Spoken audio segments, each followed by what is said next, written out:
Welcome again to Operations Management 2 online class.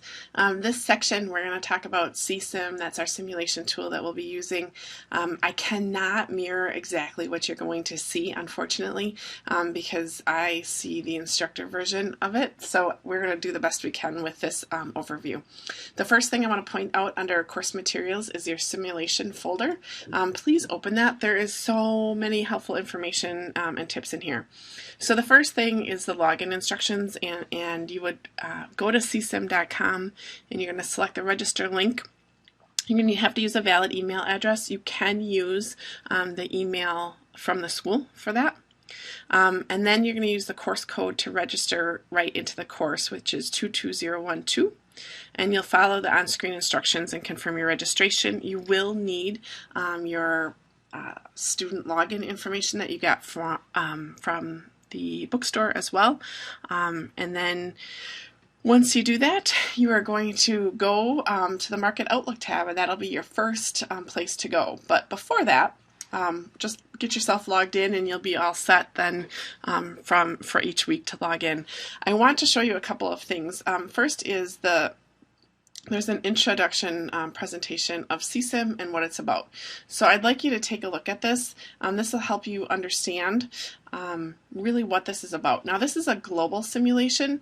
The reason why I selected it is because most businesses are global now, and so this will give you a perspective of a whole host of different things. One, not just looking at maybe a Green Bay business, but a business that is international, looking at the decisions that it would take to open up more production or manufacturing facilities in different locations, and the length of time it takes to really get that business up and going, and really how it impacts your other locations. So I think it's really helpful.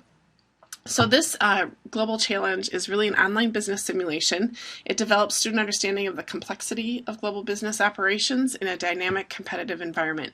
So when you register, you're going to be registering actually in a group, and I'll show you that in a minute.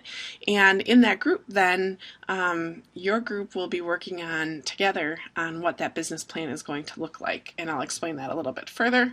But please review this presentation because I think this will help you. And I apologize for the delay. There's just like a slight delay on my screen. The other thing is the case overview. Read the case overview. The case overview is huge in helping you understand really what you're doing. Okay, so it's a mobile phone business. That's what they're talking about. It's got the current and future challenges, what your production, research and design, sales and marketing, technologies, features. It gives you a whole overview of this. I would print this out and have this with you to help you make your decisions. The other document that I would also print out, which I think will be very helpful for you, is the decision-making guide. This decision-making guide, or at least have it ready for you, but this decision-making guide actually goes through each of the areas of the simulation. If I can let it scroll for me. So it talks a little bit about CESIM, the platform, the decisions, but it talks about what I would go down to is really the market conditions, the demand, the production, the marketing, logistics, and in this it will give you information about each of those decisions. And I think that it will help you in trying to make it like what to watch out for. Okay, so as you're writing your research materials, you may want to come out here and take a look at, what is the main objective and the winning criteria. This is your decision-making flow. So you'll be going through making those decisions each week. What are your teamwork best practices? It talks about appointing a CEO. Using the forums under the communication tab. I will also create forums in your group tab online so that you can discuss online too if you'd like to do that through Blackboard. But decide as a team how you're going to do that. This is what the screen actually looks like, and this talks about your market conditions. So you'll look at your market conditions each time, and it will give you some tips on that. It gives you some tips on demand and what does demand look like. So really utilize this. This is going to help you when you come up with your research papers too. I can't stress this enough for those of you who are taking the time to watch this video. I think that will save you some time when you're creating your research papers to help you with that. Okay. There's also another research material called A Guide to Analyzing Your Results. So that's another place to get some additional information. All of those are there for you in your simulation folder to help you with that. So I'm going to go ahead and log in. Ooh, that's not going to be it.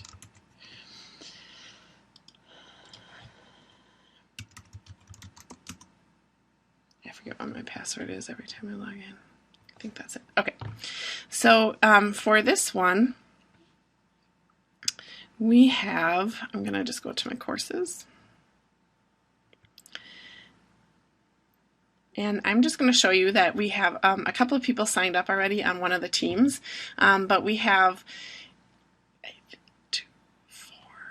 6 teams of 4, so that should be 24. That should be enough for everybody, but if I need to add a team, I will, or add students to a team, I can do that.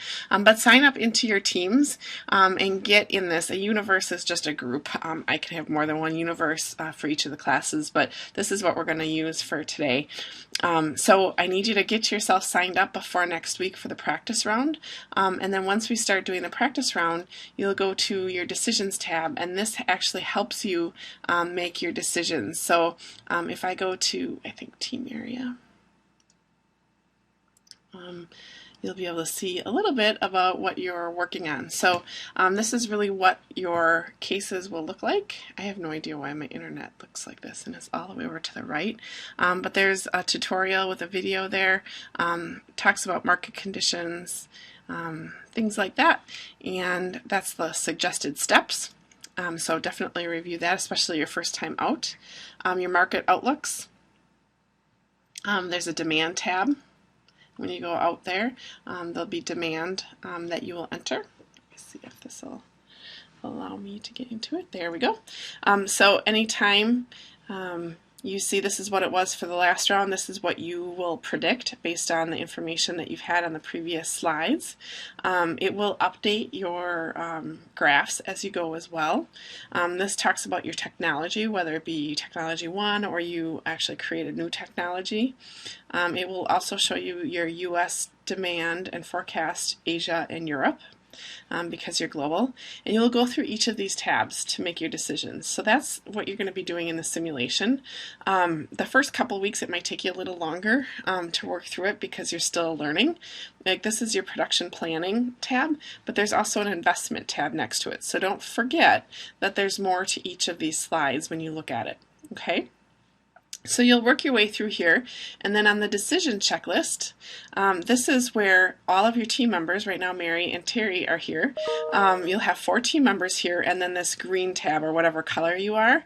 And what you will be doing then is you will look, if you're the CEO, you will look at the 4 inputs that are put out here, and you will fill in what you think is the best one. So let's say if I was doing this and I said, oh, Terry has the same spelling name as I do, I'm going to go ahead and use her decisions as our team decisions. I can go ahead and copy as team decisions, and it would take me right over and fill this green column in with hers. Then if I would say, but Mary had a really great approach to her technology, you could switch it and then put Mary's technology in by hand. So you can make it a combination of all 4 of them, or you can copy one over and just make some changes to it. But as a CEO, that's what you will be doing.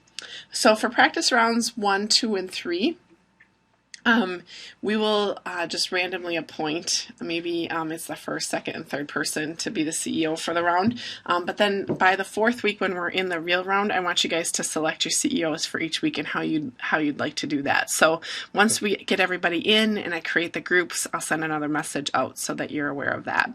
But essentially, that is what the actual simulation does. Once you submit it, then you can actually come back out and get your slides and see your results from each week. And I will also probably create a video at the end of each week so you can see how everybody did and where we came out. But I just wanted to let you know that you do get results once the submission deadline has come and passed. You will be able to go out and see how you did. If for some reason the CEO does not submit anything for that week, it will keep what was out there from the previous week. Okay, so no changes will be made, and you will likely lose ground in your business. So you want to make sure that as a CEO you get out there and you submit your week so that you continue to grow your business like you'd like to. Okay, hopefully that helps give you a little bit of an overview of CESIM.